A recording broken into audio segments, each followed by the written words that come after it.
अस्सलाम वालेकुम व्यूअर्स। आज की वीडियो का टॉपिक है कि जो लोग स्टूडेंट या वर्क वीज़े पर फ़िनलैंड मूव कर रहे हैं, क्या उन्हें फैमिली के साथ मूव करना चाहिए और क्या फैमिली के लिए बेनिफिट्स होंगे, स्पेशली बच्चों के लिए क्या फ़ाइनेंशियल या सब्जेक्टिव बेनिफिट्स यहाँ पर अवेलेबल होंगे। तो हम आज इन डिटेल डिस्कस करेंगे फैमिली रिलेटेड थिंग्स, ताकि लोगों को आइडिया हो सके कि उनको फैमिली के साथ मूव करना चाहिए या फैमिली को बाद में बुलाना चाहिए। तो let's start the video.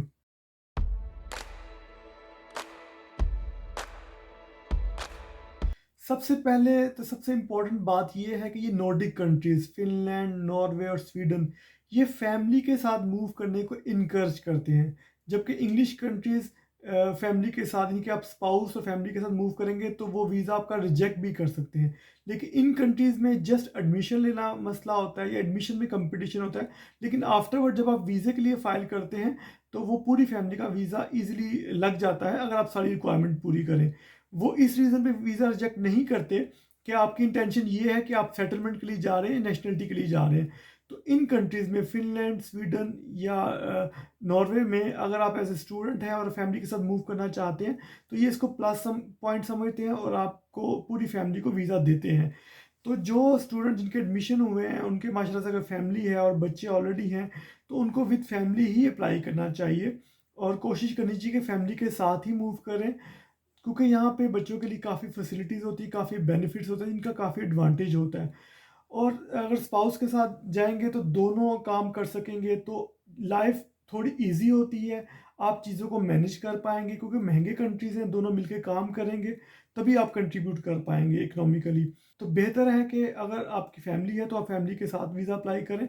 Just admission में आपने इंडिविजुअली आपने एडमिशन सिक्योर करना है। एडमिशन प्रोसेस के बाद आप जब आप वीज़े का प्रोसेस कर रहे होंगे तब अपनी फैमिली को ऐड कर लें, अपने बच्चों को ऐड कर लें। वो ईज़िली वीज़ा लगा देते हैं। अगर फ़िनलैंड की बात की जाए तो जब आप वीज़ा अप्लाई कर रहे होंगे फैमिली का, उसमें फ़ंड्स की रिक्वायरमेंट ज़्यादा है, इंडिविजुअल की रिक्वायरमेंट कम है, फैमिली की फ़ंड्स की रिक्वायरमेंट ज़्यादा है। अगर सिर्फ़ और सिर्फ़ फ़ंड्स की रिक्वायरमेंट आप मीट कर पाएँगे, तो बाकी कोई रिक्वायरमेंट ऐसी नहीं है जिसकी बेस पे आपको वीज़ा में प्रॉब्लम हो। तो आपको कोशिश करनी चाहिए कि फैमिली के साथ वीज़ा अप्लाई करें और फैमिली के साथ यहाँ पर आएँ, क्योंकि काफ़ी बेनिफिट्स हैं। और हम समझते हैं कि फ़िनलैंड एक अच्छी प्लेस है अपनी फैमिली को रेज़ करने के लिए या फैमिली को यहाँ पे सर्वाइव करने के लिए, अच्छी बच्चों की एजुकेशन के लिए। तो बहुत ज़्यादा बेनिफिट्स होंगे, इसलिए बेहतर है कि अगर आपकी फैमिली है तो आप फैमिली के साथ ही मूव करें। फिर बेस्ट ऑप्शन तो हम यही समझते हैं अगर female candidate as a student आएँ और मेल एज़ ए स्पाउस वीज़े पर आएँ। क्योंकि मेल ज़्यादा काम कर पाते हैं, उनका हमारे हमारे कल्चर के लिहाज से, पाकिस्तानियों के या इंडियन के लिहाज से, और ज़्यादा रिस्पॉन्सिबिलिटी लेते हैं बाहर की और घर की और बच्चों की ज़िम्मेदारी फिर फीमेल्स ले लेती हैं। तो इस सिचुएशन में बेस्ट तो यही होता है। लेकिन कोई भी सिचुएशन हो सकती है। अगर मेल एज़ ए स्टूडेंट आते हैं तो फीमेल्स यहाँ पर आके ये हो सकता है कि लैंग्वेज सीखें और दूसरी स्किल सीखें, जिसकी वजह से वो भी कंट्रीब्यूट कर पाएँ या बच्चों को वो ज़्यादा अच्छे तरीके से मैनेज कर पाएँ और मेल स्टडी भी करे और जॉब्स के साथ या नॉन स्किल की जॉब के साथ मैनेज भी करें। लेकिन कोशिश करें कि दोनों कंट्रीब्यूट करें। फीमेल्स पाकिस्तान या इंडिया से आ रही हैं तो वो ज़िन बना के आएँ कि उनको कुछ ना कुछ काम करना पड़ेगा, और बेहतर है कि वो ड्राइविंग लाइसेंस लेके आएँ ताकि वो कुछ ना कुछ कंट्रीब्यूट करें। बहुत ज़्यादा नहीं, लेकिन इनिशियली कुछ ना कुछ कंट्रीब्यूट करेंगी, फिर लैंग्वेज सीखेंगी, तो चीज़ें आगे बहुत बेहतर हो जाती हैं। लेकिन अगर मेल एज़ ए स्पाउस आते हैं और फीमेल एज़ ए स्टूडेंट आती है, फिर तो बेस्ट कॉम्बिनेशन होता है कि फीमेल स्टडी पे फोकस करेंगी और घर सँभालेंगी और मेल मैक्सिमम काम करके मैक्सिमम अर्निंग कर कर अपना सर्वाइव कर पाएँगे, आप अपना रेंट पे कर पाएँगे, दूसरे एक्सपेंसेस को बेयर कर पाएँगे और आप पीआर या नेशनैलिटी की तरफ ईज़िली मूव कर पाएँगे।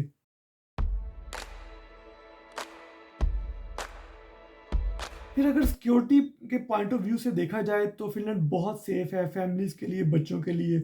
बच्चे बाहर साइक्लिंग कर सकते हैं, इवन 7 या 8 साल के बच्चे भी स्कूल अपनी साइकिल पर जा सकते हैं, कोई प्रॉब्लम नहीं होती। काफ़ी यहाँ पे चीज़ें सिक्योर हैं और काफ़ी सेफ्टी मेजर्स लिए जाते हैं। इवन जो लोग गाड़ी ड्राइव कर रहे होते हैं वो बहुत केयर करते हैं कि बच्चे अगर स्कूल जा रहे हैं तो वो गाड़ी रोक लेते हैं ताकि उनको ईज़िली वो स्कूल जाने में कोई मसला ना हो। फिर फीमेल्स की यहाँ पे काफ़ी रिस्पेक्ट की जाती है।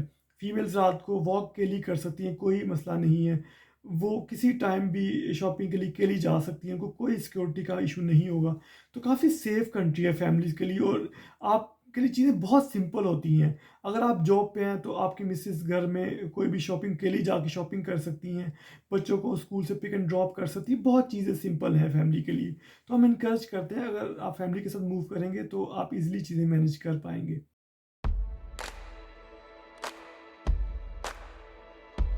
अब कुछ फाइनेंशियली बात करते हैं कि जो लोग यहाँ पर विद फैमिली रह रहे हैं, बच्चों को कितने पैसे मिलते हैं या चिल्ड्रन के बेनिफिट्स क्या होंगे।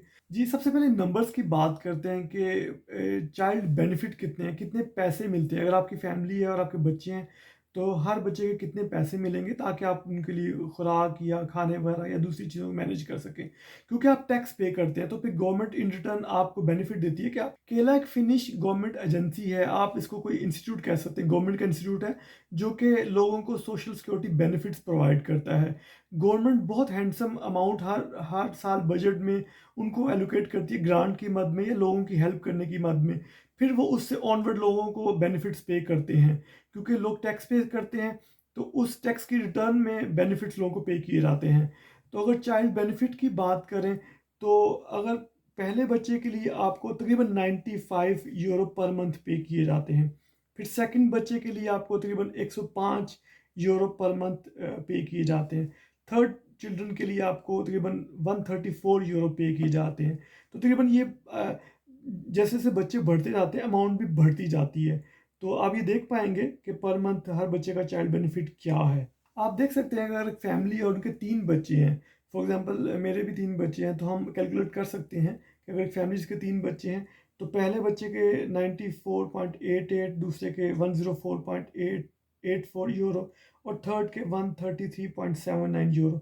तो टोटल मिला के पर मंथ जो अमाउंट पे की जाती है फैमिली को जिसके 3 बच्चे हैं 333.51 यूरो पर मंथ। तो एक अच्छी अमाउंट है फैमिली को सर्वाइव करने के लिए, फूड के लिए और लिविंग एक्सपेंसेस के लिए। तो एक हैंडसम अमाउंट कंसीडर की जाती है। और अच्छी बात ये है कि इस बेनिफिट के ऊपर कोई टैक्स नहीं है, तो ये टैक्स फ्री बेनिफिट होता है।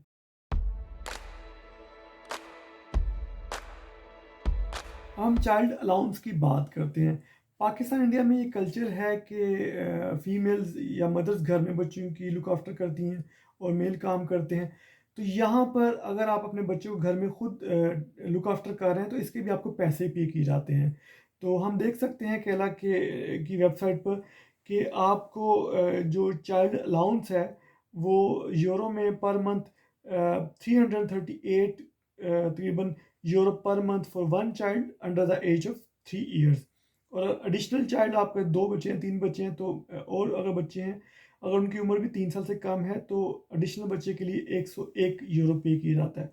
तो ये भी एक अच्छी अमाउंट है अगर मदर्स कोई जॉब नहीं कर रही है, वो बच्चों को घर में ही लुक आफ्टर करना चाह रही हैं और उनकी उम्र 3 साल से कम है, तो आपको एक अच्छी अमाउंट पे की जाती है ताकि आप अपनी जो सर्विसेज अपनी अपने बच्चे पे आप टाइम या अपनी वो एफर्ट्स लगा रहे हैं उसका आपको पे किया जाए।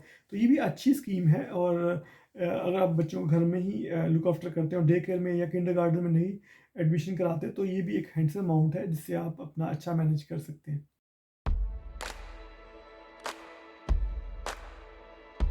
फिर नेक्स्ट है कि अगर आप बेबी आपका एक्सपेक्टेड है और आप चाहते हैं कि फिनलैंड में बेबी हो तो उसमें भी सारा ट्रीटमेंट बिल्कुल फ्री है, सारे जो चेकअप्स वगैरह होंगे टोटली फ्री होंगे। बल्कि काफ़ी अगर देखा जाए पूरी दुनिया के लिहाज से कंपैरिजन किया जाए तो काफ़ी यहाँ पे चीपेस्ट पड़ता है बेबी को यहाँ पे उसकी बर्थ हो।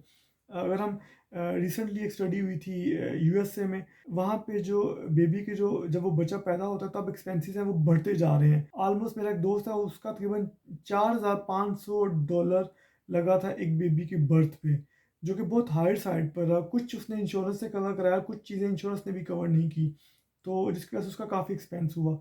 उस उसके बनिस्बत अगर हम फिनलैंड में कंपेयर करें तो मैंने कुछ एग्जांपल्स देखी थी। एक बंदे का जस्ट 100 यूरो लगा था और वो भी उसने 50% यानी कि 50 यूरो अपनी कंपनी से रिम्बर्स करा लिया था। एक और मैंने केस देखा था जिसमें वो फैमिली 3 दिन बर्थ के लिए हॉस्पिटल में रही थी और उन्होंने मुझे बताया कि बिल्कुल ये हॉस्पिटल नहीं बल्कि एक होटल था, इतना ज़बरदस्त ट्रीटमेंट था और इतना ज़बरदस्त खाना और हर चीज़ थी और जस्ट उनका 300 यूरो लगा था 3 दिन का। और वो कहते थे हमें लगता था जैसे हम होटल में रह रहे हैं। और वो भी उन्होंने एम्प्लॉयर ने रिम्बर्स कर दिया। तो इनफैक्ट जो भी आपका एक्सपेंस होगा वो कुछ भी नहीं है ऑलमोस्ट, हम समझे कि आप आपको फ्री ही यहाँ पे पड़ेगा कोई भी बेबी की बर्थ। लेकिन उसके अदर साइड देखा जाए तो दूसरे कंट्री से बहुत महंगा भी होता है। तो ये भी बहुत अच्छी बात है कि आपके सारे एक्सपेंसेस गवर्नमेंट पे करती है। अगर थोड़े बहुत नॉमिनल अमाउंट होगी तो वो इतनी ज़्यादा नहीं होती, आप इजीली मैनेज कर लेंगे। एक और इंटरेस्टिंग चीज़ है कि फिनलैंड इसकी वजह से काफ़ी मशहूर है कि जब बेबी पैदा होने वाला हो तो उससे पहले एक पूरी एक बच्चे की किट दे दी जाती है, जिसमें काफ़ी कपड़े होते हैं, केयर प्रोडक्ट्स होती हैं और काफ़ी ऐसी इंपॉर्टेंट चीज़ें होती हैं, एसेंशियल्स कह सकते हैं, जो बच्चे के काम आएंगी। तो वो किट भी काफ़ी मशहूर है। लेकिन अगर पाकिस्तानी इंडियंस वो अपने लिहाज से बच्चों को पालना चाहते हैं, वो किट नहीं चाहते, क्योंकि उस किट में कुछ ब्लैंकेट होते हैं, कुछ विंटर के भी, क्योंकि यहाँ पे सर्दी ज़्यादा होती है तो गर्म कपड़े भी होते हैं। लेकिन अगर पाकिस्तानी इंडियन या हम लोग नहीं चाहते तो हम वो कैश की अमाउंट भी ले लेते हैं। तो 170 यूरो आपको पे किया जाता है अगर आप वो किट नहीं लेते। लेकिन मोस्टली किट लोग लेते हैं, बहुत अच्छी क्वालिटी की चीज़ें होती हैं और बच्चे के लिए बहुत यूज़फुल उसमें चीज़ें होती हैं। फिर इसमें सबसे अच्छी बात है, जो मैटरनिटी या पैटर्निटी अलाउंसेस होते हैं वो आपकी इनकम के मुताबिक सर्टेन किए जाते हैं। फॉर एग्जांपल, अगर आप स्टूडेंट हैं और आप स्टूडेंट पढ़ रहा है और उसका स्पाउस वो जॉब कर रहा है, तो इट मीन्स उसकी फैमिली में सिर्फ एक बंदा कमा रहा है। तो ये उसकी मद में बहुत ज़्यादा सपोर्ट करते हैं, क्योंकि मोस्टली फिनलैंड में हस्बैंड और वाइफ दोनों काम कर रहे होते हैं। लेकिन जो स्टूडेंट है, क्योंकि एक स्टूडेंट पढ़ रहा होगा और दूसरा उसका स्पाउस काम कर रहा होगा, तो ये फिर in on the other side बहुत सपोर्ट करेंगे और काफ़ी हद तक बेनिफिट्स देते हैं, क्योंकि इनका सोर्स ऑफ इनकम कम है। वो समझते हैं कि आपकी इनकम कम है, तो वो उसको कंपनसेट करने के लिए आपको सपोर्ट करेंगे। फिर फिनलैंड की पॉलिसीज़ बहुत अच्छी हैं और जनरस हैं। वो चाहते हैं कि पेरेंट्स मैक्सिमम टाइम अपने छोटे बच्चों के साथ गुजारें और उनकी अच्छी टेक केयर करें, उनकी अच्छी लुक आफ्टर करें, ताकि वो अच्छे सिटीज़न बने। तो इसमें अगर हम देखें तो अगर हम उनकी वेबसाइट पे देखें तो mothers can usually take maternity leave 30 working days, almost 5 week की। तो बर्थ से पहले तकरीबन 5 वीक की मदर अपनी छुट्टियां ले सकती हैं। फिर दूसरा देखा जाए, pregnancy allowance is paid for the total of 40 working days, तकरीबन 1.5 मंथ की प्रेगनेंसी अलाउंस भी मिलता है। फिर जो सबसे इम्पोर्टेंट है कि लीव की छुट्टियां कितनी मिलेंगी। फॉर एग्जांपल, आपकी फुल फ्लैज जॉब है, आप रिसर्चर हैं या फुल फ्लैज स्टडी कर रहे हैं या आपकी परमानेंट जॉब है, तो डेफिनेटली आपको छुट्टियां लेनी पड़ेंगी। तो वो छुट्टियां कितनी है वो अब हम डिस्कस करते हैं। केला page parental allowance for one child for 320 working days. It means तकरीबन 13 मंथ की, मोर देन 1 ईयर आपको छुट्टियां मिलती हैं अगर आपका बेबी फिनलैंड में पैदा होता है। और ये जो अलाउंस है, ये जो जो छुट्टियां हैं, वो आप फादर मदर हाफ हाफ भी कर सकते हैं। फॉर फॉर एग्जांपल, 13 मंथ की छुट्टियां हैं मिलती हैं, तो आप 6.5 मंथ एक बंदा कर ले और 6.5 स्पाउस कर ले, तो आप डिवाइड भी कर सकते हैं। तो ये भी तकरीबन 1 साल की छुट्टियां मिलती हैं और मोस्टली लोग इसको अवेल करते हैं।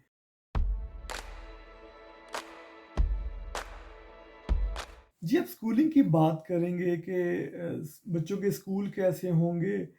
अगर तो बच्चे उनको थोड़ी बहुत इंग्लिश आती है तो काफ़ी यहाँ पे इजी होगा। अगर इंग्लिश नहीं आती तो थोड़ी प्रॉब्लम हो सकती है।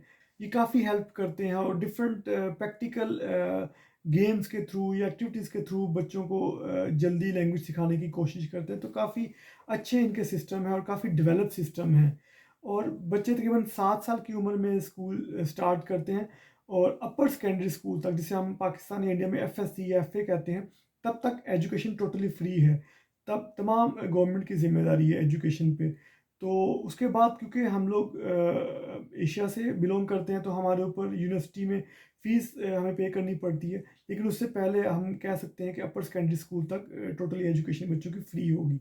फिर स्कूलों में कोई यूनिफॉर्म नहीं होता, कोई आपको कोई फॉर्मल चीज़ें ऑब्ज़र्व नहीं करनी पड़ती, काफ़ी रिलैक्स माहौल होता है, काफ़ी सपोर्ट करते हैं। अगर आपका स्कूल से दूर घर है तो ट्रैवलिंग फैसिलिटीज़ भी प्रोवाइड की जाती है, लेकिन डिपेंड करता है अगर आपकी इनकम लेवल के ऊपर।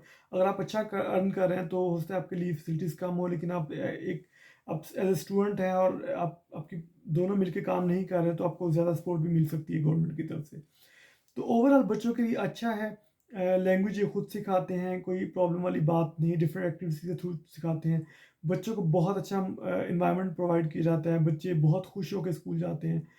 तो काफ़ी बच्चे खुश रहते हैं। शुरू-शुरू में हमें लगता है कि बच्चे तो कुछ पढ़ ही नहीं रहे, लेकिन वो एक्टिविटीज़ के थ्रू सीख रहे होते हैं। वो आपस में डिस्कशन से सीख रहे होते हैं। बच्चों को इंडिपेंडेंट थिंकिंग बहुत सिखाते हैं। रटा सिस्टम बिल्कुल नहीं है। डिफरेंट एक्टिविटीज़ के थ्रू डिफरेंट चीज़ों के थ्रू बताते हैं और कोशिश करते हैं कि बच्चों की अपनी थिंकिंग डेवलप हो। वो क्या सोचते हैं, वो डिफरेंट ओपिनियंस देते हैं। टीचर क्लास में जब आती हैं तो किसी भी टॉपिक पे हर बच्चे से डिफरेंट ओपिनियन लेती हैं। और फिर वो एक दूसरे की ओपिनियन को रिस्पेक्ट भी करते हैं और हर हर बच्चे की ओपिनियन किस लॉजिक के ऊपर बेस कर रही है वो भी डिस्कस करते हैं और फिर एग्री करते हैं और डिसएग्री करते हैं और सिखाया जाता है कि आपने लॉजिकली कैसे बात करनी है। और बच्चे के अंदर कॉन्फिडेंस डेवलप किया जाता है छोटी उम्र में ही। उनको प्रेजेंटेशन की स्किल्स से इंट्रोड्यूस करवाया जाता है और आपस में डिस्कशन से और एक दूसरे की ओपिनियन को रिस्पेक्ट देना। और काफ़ी बच्चे डिसेंट बिहेव करते हैं, दूसरे की बात सुनते हैं। फिर सुनने के बाद आगे जब उनको लगता है कि इस बात पे रिस्पॉन्ड करना नहीं करना फिर वो करते हैं। तो काफ़ी बच्चे यहाँ पे जल्दी मैच्योर हो जाते हैं। तो बच्चों के लिए बहुत ज़बरदस्त यहाँ पे सिस्टम है। टीचर्स को पता है कि बच्चों को कैसे पढ़ाना है, कैसे रिसर्च में उनको बेहतर तरीके से रिसर्च साइड पे लेके जाना है, ना कि जस्ट पाकिस्तान इंडिया की तरह रट्टा लगाना है। और उनकी ह्यूमन डेवलपमेंट पे काफ़ी काम करते हैं। बच्चों के अंदर पोटेंशियल या उनका जो टैलेंट है वो ढूँढने की कोशिश करते हैं। अगर किसी बच्चे में स्पोर्ट्स की तरफ है तो उस तरफ उसका ज़्यादा फोकस करेंगे। और अगर कोई बच्चा पढ़ने में या सिर्फ बैठ के पढ़ने में ज़्यादा अच्छा तो उस तरफ उसका उसका करेंगे। तो कोशिश वो करते हैं कि बच्चे का पोटेंशियल देख के पेरेंट्स से डिस्कस करते हैं। तकरीबन once in a month meeting होती है और पेरेंट्स और टीचर मिलके प्लान करते हैं कि किस तरह चीज़ों को बेहतर किया जाए। और बिल्कुल ओपन चीज़ें होती हैं, कोई हिडन चीज़ें नहीं होती। तो आपको हर चीज़ ट्रांसपेरेंट होती है और बच्चे के बारे में हर चीज़ अपडेट की जाती है। तो काफ़ी अच्छी एजुकेशन है और आप काफ़ी सेटिस्फाइड रहते हैं और आप बेहतर फील करते हैं कि आपके बच्चे अच्छे लोगों के हाथों में हैं।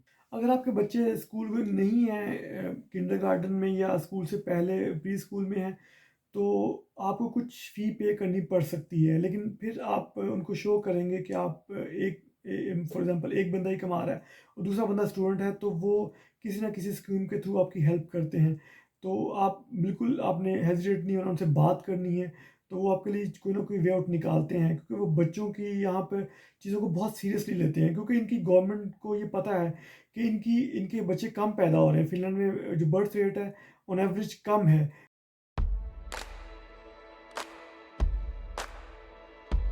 अब हेल्थ केयर सिस्टम की बात करें बच्चों के लिए तो अ, हर बच्चे को एक डॉक्टर और एक नर्स असाइन की जाती है। डॉक्टर जनरल प्रैक्टिशनर की तरह होता है और नर्स स्कूल में होती है। वो ऑन एंड ऑफ बच्चों का चेकअप वगैरह करती रहती हैं। और कोई भी इमरजेंसी स्कूल में हो तो वो नर्स अवेलेबल होती है फर्स्ट एड ट्रीटमेंट के लिए। या वो काफ़ी प्रोफेशनल होती है और उसको पता होता है कि इनिशियली कैसे बच्चों के, अगर वो बच्चे ग्राउंड में खेल रहे हैं या कोई स्पोर्ट एक्टिविटीज़ में कोई चोट लगी है तो इनिशियली जल्दी से ट्रीटमेंट कर देते हैं और क्वालिफाइड नर्स स्कूल में होती है। तो ये भी एक अच्छा साइन होता है कि अगर आपका बच्चा स्कूल में खेल रहा है तो कोई चोट वगैरह लगेगी तो टाइमली उसका ट्रीटमेंट किया जाएगा। फिर आपकी म्यूनसिपैलिटी में भी इमरजेंसी के लिए सर्विसेज होती हैं। फिर हॉस्पिटल होता है और टाइम टू टाइम चेकअप किया जाता है। फिर डेंटल जो डॉक्टर है वो आपका राउंड द ईयर चेकअप करते रहते हैं बच्चों की दांतों वगैरह के लिहाज से। तो मेडिकल फैसिलिटीज़ भी काफ़ी अच्छी हैं और बच्चों की काफ़ी केयर की जाती है और ये अपने मुताबिक ही लेके चल रहे होते हैं। इनिशियली होता है जब आप पाकिस्तान इंडिया से हैं तो इनिशियली आपको होता है चीज़ें कंप्लीट करने में, बैंक अकाउंट खुलने में या कहला से जो कार्ड मिलता है उसके अंदर इनिशियली थोड़ा टाइम लग सकता है। लेकिन उसके बाद जब एक दफ़ा आप ऑन ट्रैक आ गए, इनके सिस्टम के अंदर आ गए, तो फिर ये आपको लेके चलेंगे। बच्चों की चेकअप भी रेगुलर या जो भी उनका टाइम होगा उसके मुताबिक चलेंगे, डेंटिस्ट भी उसके मुताबिक आपको बुलाएँगे और उसके मुताबिक चीज़ें करते रहेंगे। और नर्स भी टाइम टू टाइम जब उसने अपने लिहाज से टाइम टेबल सेट किया होगा बच्चों के लिए करते रहेंगे। जब आप एक दफ़ा सिस्टम में इन हो गए तो फिर चीज़ें ऑटोमेटिक चलती रहेंगी और ये बच्चों के लिए काफ़ी हेल्पफुल होते हैं और काफ़ी इनिशिएटिव लेते हैं। ये नहीं कि आपको जाके बताना पड़ेगा कि बच्चा बीमार है प्लीज़ को चेक कर लें। वो खुद ही इनिशिएटिव लेके आपसे डिस्कस करते हैं। तो बहुत अच्छा बच्चों का हेल्थ केयर सिस्टम है यहाँ पर। फिर अगर आपका बच्चा इमरजेंसी में बीमार हो गया है या बुखार हो गया है, आपको सुबह पता चला है, आप सुबह ऑफिस जा रहे हो, आपको पता चला है कि आपका बच्चा बीमार है, तो आप इमीडिएट आप छुट्टी कर सकते हैं, 3 से 4 दिन आप छुट्टी ले सकते हैं। तो बहुत ज़्यादा फैसिलिटीज़ हैं फैमिली के लिहाज से। आप जस्ट कॉल करें अपने एम्प्लॉयर को कि मेरा बच्चा बीमार है, मैं छुट्टी करना चाहता हूँ, तो वो कुछ नहीं कहेंगे, क्योंकि बच्चों के मैटर्स में बहुत ज़्यादा सेंसिटिव होते हैं और बहुत ज़्यादा केयर करते हैं।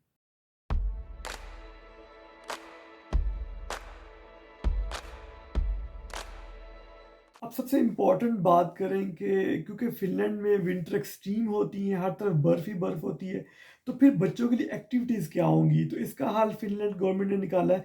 उन्होंने मैक्सिमम बहुत ज़्यादा से ज़्यादा कोशिश की है कि बच्चों को विंटर की स्पोर्ट्स की फैसिलिटीज़ प्रोवाइड की जाएँ। जगह-जगह डिफरेंट एक्टिविटीज़ के लिए उन्होंने फैसिलिटीज़ दी हुई हैं, ताकि बच्चे विंटर एक्टिविटीज़ में ज़्यादा से ज़्यादा पार्टिसिपेट करें।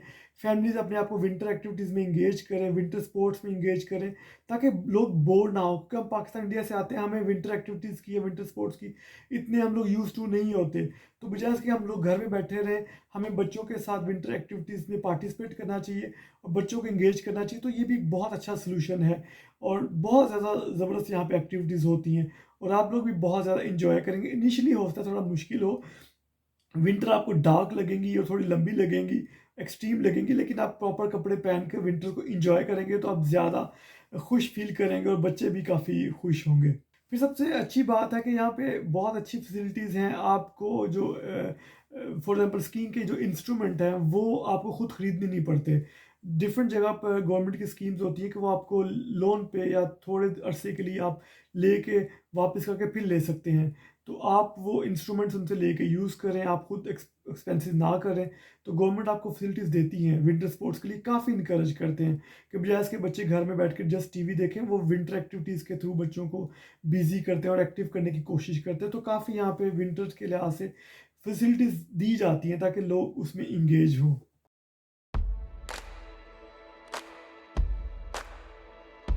फिर सबसे इम्पोर्टेंट कि फ़िनलैंड में जो लोग हैं वो हाई लिविंग स्टैंडर्ड्स एन्जॉय करते हैं।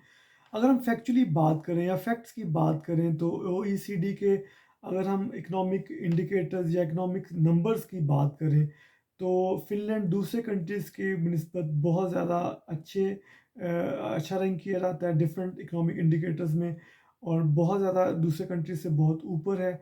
जो नंबर्स शो करते हैं कि कितनी क्वालिटी ऑफ अच्छी life, high quality of life Finland में लोग एन्जॉय करते हैं। आपसे भी कुछ फैक्ट्स शेयर करते हैं ताकि हम देख सकें कि फ़िनलैंड दूसरे कंट्रीज़ से बनिस्बत कितना ऊपर है। फ़िनलैंड की अगर average household net adjusted disposable income per capita देखी जाए तो वो तकरीबन 33,471 है, जो कि क्वाइट अबव है ओईसीडी एवरेज तकरीबन, जो कि 30,490 यूएस डॉलर पर ईयर है। तो हम देख सकते हैं कि इनकम पर कैपिटा भी कितनी एवरेज से ऊपर है। फिर 72% ऑफ द पीपल जिनकी उम्र है 15 से 64 साल में, फ़िनलैंड में उनके पास फुल फ्लेज पेड जॉब है। लेकिन अगर एवरेज देखी जाए, ओईसीडी एम्प्लॉयमेंट की एवरेज देखी जाए तो वो 66% है।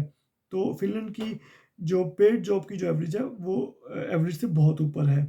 फिर 91% ऑफ अडल्ट्स जिनकी उम्र 25 से 64 साल के दरमियान है, उन्होंने अपनी अपर सेकेंडरी एजुकेशन कंप्लीट की हुई है, जो कि बहुत एक हैंडसम और बहुत क्वाइट अच्छी फिगर है, जबकि ओईसीडी की जो एवरेज है वो 79% है। फिर सबसे इम्पोर्टेंट है लाइफ एक्सपेक्टेंसी इन फिनलैंड, जो कि तकरीबन 82 साल की है और ओईसीडी की एवरेज है 81 ईयर्स। तो यहाँ पे लोगों की उम्र भी काफ़ी ज़्यादा होती है। 97% जो लोग हैं वो पानी की क्वालिटी से बहुत ज़्यादा सेटिस्फाइड है फिनलैंड में, जबकि ओईसीडी की एवरेज है 84%। तो काफ़ी ज़्यादा ऑलमोस्ट 100% लोग कह सकते हैं 90% लोग पानी की क्वालिटी से खुश हैं। बहुत अच्छा पानी है यहाँ पर और लोग मोस्टली टैप वाटर यूज़ करते हैं, तो बहुत अच्छा ऑलमोस्ट सारे लोग ही सेट। फिर 96% ऑफ द पीपल बिलीव्ड, उनको पता है कि इन केस ऑफ इमरजेंसी वो किसी ना किसी पे रिलाय कर सकते हैं, कोई ना कोई उनको सपोर्ट करेगा in the time of emergency. लेकिन ओईसीडी की एवरेज है 91%। और सबसे important, last but not the least, काफ़ी सालों से Finland happiest country in the world है। तो ये सबसे इम्पोर्टेंट है इन द एंड।